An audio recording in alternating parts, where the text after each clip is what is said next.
పై CM Chandrababu సమీక్ష జరుపుతున్నారు. రాష్ట్ర ఆర్థిక పరిస్థితిపై అధికారులతో చర్చిస్తున్నారు. ఇక రాష్ట్రానికి ఉన్నటువంటి అప్పుల లెక్కలపై చంద్రబాబు ఆరా తీస్తున్నారు. 14 లక్షల కోట్లు అప్పు ఉన్నట్లు అధికారులు ఒక ప్రాథమిక అంచనా వేస్తున్నారు. పెండింగ్ బిల్లులు ఎన్ని ఉన్నాయనే అంశంపై చంద్రబాబు సమీక్ష జరుపుతున్నారు. పెండింగ్ బిల్లుల వివరాలు కోరుతూ ఇప్పటికే శాఖల వారీగా వివరాలు కోరింది ఆర్థిక శాఖ.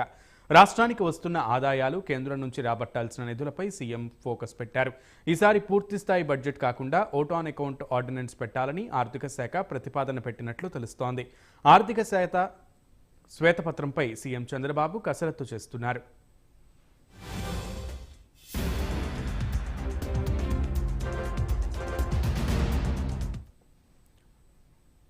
ఆంధ్రప్రదేశ్లో పెట్టుబడులు పెట్టేందుకు వియత్నాంకు చెందిన ప్రముఖ ఆటోమొబైల్ సంస్థ విన్ఫాస్ట్ ఆసక్తి చూపిస్తోంది.